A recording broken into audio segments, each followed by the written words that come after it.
Biden and other people should be worried about the ICJ ruling against Israel, because if they do, then they can come after the United States for supplying and funding the Israeli government, allowing them to commit their genocide. On that, Secretary Blinken has specifically accused China of genocide for its treatment of the Uyghurs. But Blinken didn't point to any mass killing there. According to Euromed Monitor, 4% of the entire population of the Gaza Strip is now dead or injured. In just 90 days, 65,000 tons of munitions have been dropped on the Gaza Strip, 3 times what was dropped on Hiroshima. You have evidence 95,000 tons of munitions. That's a lot just for a small area of land. of industrial-style killing. The South African legal team presented 20 minutes straight of statements on the record by Israeli leadership expressing the intent to commit genocide, for example, referring to the Palestinian population as Amalek. So how can you explain this discrepancy between Secretary Yeah, Bibi Netanyahu used the story of the Amaleks to advocate for a genocide of the Palestinian people.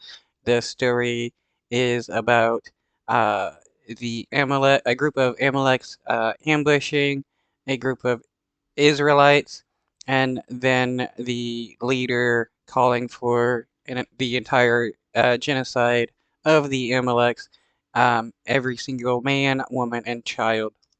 Blinken accusing China explicitly of genocide with no mass killing, presenting no evidence of the mass killing of Uyghurs, and then dismissing out of hand the potential that Israel could be committing genocide in the Gaza Strip, calling it unfounded. How do you explain this discrepancy? The same How you explain the discrepancy is that majority of the United States Congress are Christian Zionists, so they're going to support the Israeli government no matter what, and China is China, so the United States is willing to call out their abuses as well as, any other nation that they don't like. way that I just explained it to your colleague who asked essentially the same version of your question, which is that each conflict is different, and any kind of determination like this needs to be based on specific facts and law. And when it comes to Okay, based on specific facts and law. Okay, well, the laws are that a nation cannot commit genocide against another group of people. They cannot advocate for genocide, forced relocation.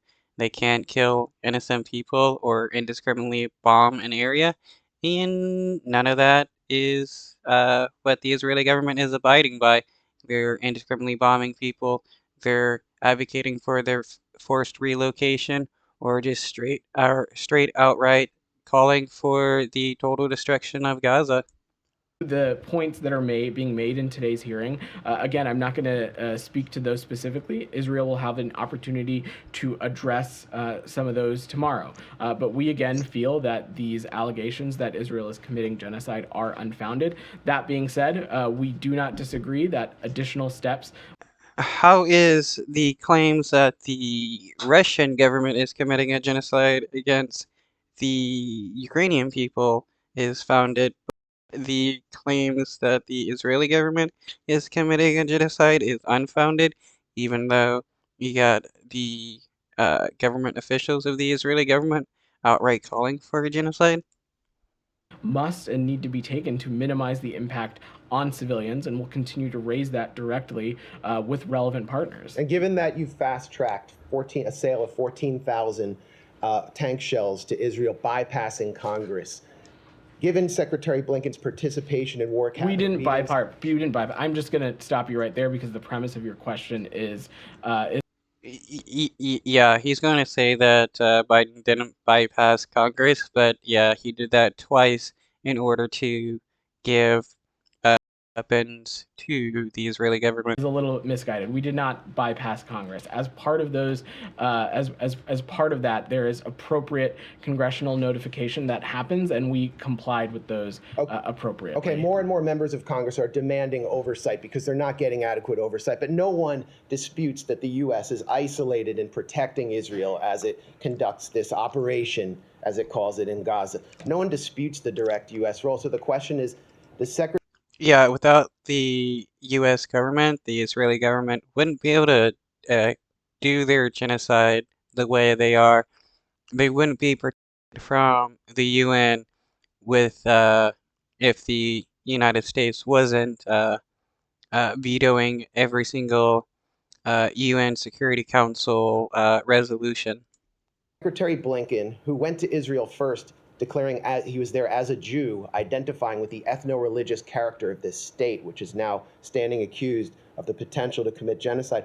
Is Secretary Blinken concerned that ruling in favor of South Africa in this case could set the stage for his own prosecution or that of your colleagues? I'm just not going to get ahead of hypotheticals, and you probably should.